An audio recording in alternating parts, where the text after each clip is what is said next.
The splice method adds and removes array elements and also overrides the original array.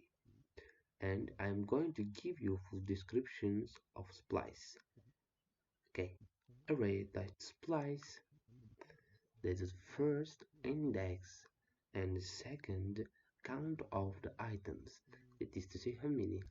Insert item 1, item 2, and blah blah blah. So for example, we have the arrayed fruits.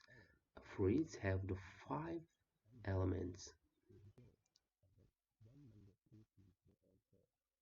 For example, fruits.splice, the first index, this maybe 2, index 2, this one, the mango, maybe is 1 is the apple, and this count of the items, how many is 2, and pineapple, and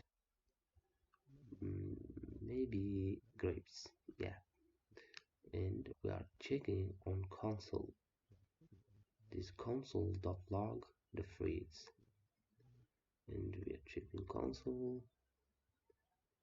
Okay, yeah, this banana, pineapple, grapes, kiwi, orange, this one in there, apple was removed from array, and from the place of the apple adding new elements, that is to say lemon, there's pineapple and grapes.